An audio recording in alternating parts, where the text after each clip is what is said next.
ഇതിൽ ലാസ്റ്റിൽ see other findings. Scalp, skull and dura were intact. Brain weighed 1,250 grams and was normal.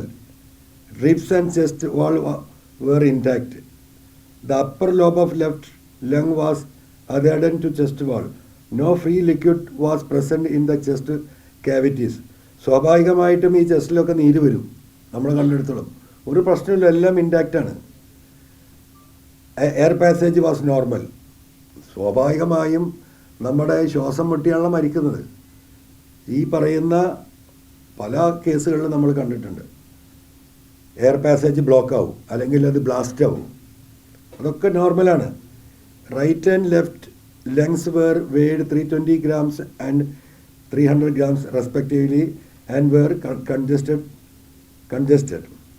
Heart weight 260 grams. Valves, chambers of the heart were normal. ഒരാൾ ശ്വാസം മുട്ടി മരിച്ചിട്ട് അദ്ദേഹത്തിൻ്റെ heart സംബന്ധമായിട്ട് ഹാർട്ടിൻ്റെ വാളിനോ അതിൻ്റെ വാൽവിനോ അതിൻ്റെ ഫ്ലോ ഉള്ള ഏരിയക്ക് ഒന്നും ഒരു കുഴപ്പമില്ല. Intima of aorta showed multiple. Abdominal wall was intact. No free fluid was present in the peritoneal cavities. Liver weight 1,100 grams. എന്ന് പറഞ്ഞാൽ മുഴുവൻ കാര്യങ്ങളും എന്താണ്? Urinary bladder was empty. എല്ലാം ഇൻടാക്റ്റാണ്, ഒരു കുഴപ്പമില്ല. ഒരു മനുഷ്യൻ ഈ പറയുന്ന 0.5 centimeter ഒരു കാറിൽ തൂങ്ങി മരിച്ചിട്ട് അദ്ദേഹത്തിന് ഒരു കുഴപ്പമില്ല. അദ്ദേഹത്തിൻ്റെ വസ്ത്രം ഇൻടാക്റ്റാണ്, അണ്ടർവെയർസ് ഇൻടാക്റ്റാണ്. ഈ പറയുന്ന മലമൂത്ര വിസർജനം ഉണ്ടായിട്ടില്ല. ഇത് ക്യാവിറ്റി ഇതാണ്. അതിനൊക്കെ പുറമെ ഇത് പറഞ്ഞിട്ട് ഇതിൽ ഇവരുടെ ഇൻക്വസ്റ്റ് റിപ്പോർട്ട്, അതാണ് ഹൈക്കോടതി ഇൻക്വസ്റ്റ് റിപ്പോർട്ടും CDയും ഹാജരാക്കണമെന്ന് പറഞ്ഞത്. യഥാർത്ഥത്തിൽ ഗവൺമെൻറ്റും പോലീസും സത്യസന്ധമാണെങ്കിൽ ഈ കേസ് പോകുന്ന സമയത്ത് തന്നെ CD ഹാജരാക്കാവുന്നതാണ്, സത്യസന്ധമാണെങ്കിൽ. ഇപ്പോൾ കോടതി ആവശ്യപ്പെട്ടിരിക്കുകയാണ്. അപ്പോൾ നമുക്ക് പോസ്റ്റ്മോർട്ടത്തിൻ്റെ ഫുൾ റിപ്പോർട്ടാണ് ഇവിടെ ഉള്ളത്. ഈ പറയുന്ന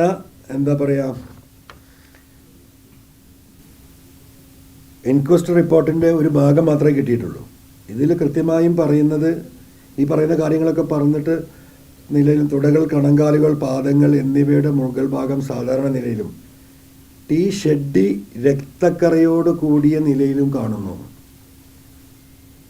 ഷെഡിയിൽ ബ്ലഡ് ഉണ്ട്. അത് ഈ പോസ്റ്റ്മോർട്ടത്തിൽ എവിടെയും ഒരു പരാമർശിക്കുന്നില്ല. ഇത് ഇൻക്വസ്റ്റ് റിപ്പോർട്ടിൻ്റെ ഭാഗമാണ്. ഇനി ഇതിനൊക്കെ പുറമെ നമ്മൾ മനസ്സിലാക്കേണ്ട ഒരു കാര്യം, ഇപ്പോൾ ഇതിൽ ചെയ്തിരിക്കുന്ന പോസ്റ്റ്മോർട്ടത്തിൽ ഇദ്ദേഹത്തിൻ്റെ ബ്രെയിന്, ലിവർ, കിഡ്നി തുടങ്ങിയിട്ടുള്ള എല്ലാ അന്തരാവയങ്ങളും എടുത്ത് തൂക്കി രണ്ടാമത് നടത്താൻ വെച്ചു. സ്വാഭാവികമായി ഇങ്ങനത്തെ ഒരു മരണത്തിൽ എന്താണ് ചെയ്യുക? ഇത്രയും ഇഷ്യൂസുള്ളൊരു മരണമാണ് ADMൻ്റെ ബോഡി. നോർമൽ കേസിലാണെങ്കിൽ പോലും ഇത് സയൻറ്റിഫിക് ടെസ്റ്റിന് അയക്കും. ഇദ്ദേഹം വല്ല വിഷവും കഴിച്ചിരുന്നോ? ഇദ്ദേഹത്തിൻ്റെ ശരീരത്തിൽ വല്ല വിഷവും ആരെയും കുത്തിവെച്ചിട്ടുണ്ടോ? മരണകാരണം ഈ ഹാങ്ങിങ് മാത്രമാണോ? അതല്ല വിഷം കൊടുത്ത് വിഷം കുത്തിവെച്ച് അദ്ദേഹത്തെ കൊന്നതിന് ശേഷം തൂക്കി കെട്ടിയതാണോ? ഇതൊരു നോർമൽ ഇൻ്റഗ്രേഷനിൽ നടക്കുന്ന കാര്യമാണ്. ഒന്നും ചെയ്തിട്ടില്ല, ജസ്റ്റ് അതിൻ്റെ തൂക്കം കണക്കാക്കിയിരിക്കുക. ആർക്കാ തൂക്കം അറിയേണ്ടത്? 55 കിലോ വെയിറ്റ് അവർ പറയുന്ന ഒരു ബോഡിയിൽ ഒരു ആവറേജ് ഒരു മനുഷ്യനുണ്ടാകുന്ന തൂക്കങ്ങൾ തന്നെയാണിത്. ഈ തൂക്കം അറിയാനല്ലല്ലോ പോസ്റ്റ്മോർട്ടം നടത്തി. ഇദ്ദേഹം എങ്ങനെ മരിച്ചു എന്നറിയാനാണല്ലോ നമ്മൾ പോസ്റ്റ്മോർട്ടം നടത്തേണ്ടത്. അതാണല്ലോ അതിൻ്റെ ഇൻറ്റൻഷൻ. ആ ഇൻറ്റൻഷൻ ഒരു ഭാഗത്തും കവർ ചെയ്തിട്ടില്ല. തീർത്തും ഈ പറയുന്ന ആരുടെയൊക്കെയോ താല്പര്യപ്രകാരം അവരുടെ കുടുംബം അന്നേ അദ്ദേഹം ഒരു നിലക്കും ആത്മഹത്യ ചെയ്യില്ല.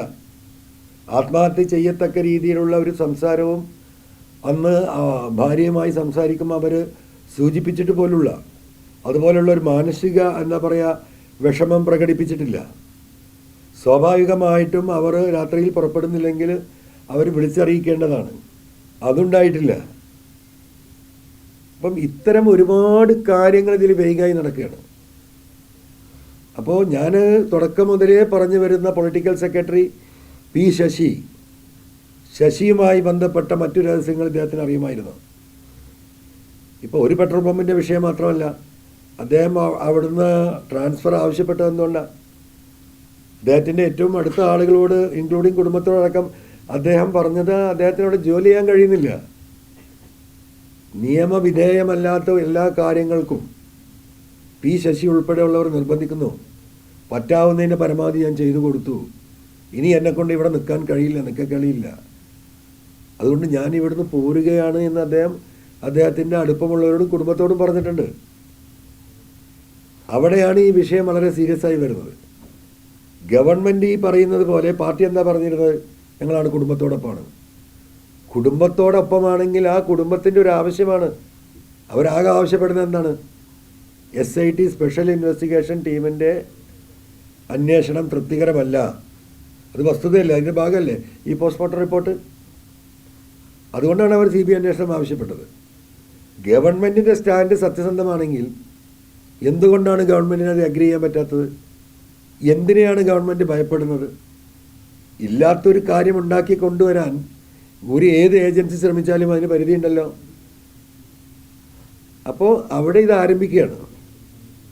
സ്വാഭാവികമായിട്ടും ഞാൻ അന്ന് തന്നെ കുടുംബത്തെ കണ്ടപ്പോഴും പത്രക്കാരോടൊക്കെ പറഞ്ഞതാണ്, ഈ വിഷയത്തിൽ കോടതിയിൽ അവർ പോവുകയാണെങ്കിൽ നമ്മൾ MLA എന്ന നിലയ്ക്ക് ഈ കേസിൽ അവരെ സപ്പോർട്ട് ചെയ്യാൻ ഞാൻ കക്ഷി ചേരും എന്ന് പറഞ്ഞു.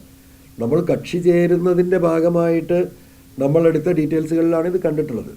അതുകൊണ്ട് ലീഗലായിട്ട് കക്ഷി ചേരാൻ പറ്റുമെങ്കിൽ തിങ്കളാഴ്ച, ടുമോറോ അല്ലെങ്കിൽ ചൊവ്വാഴ്ച നമ്മൾ അതിന് റിക്വസ്റ്റ് ഹൈക്കോടതിയിൽ ഫയൽ ചെയ്യും. കേസ് അതെ.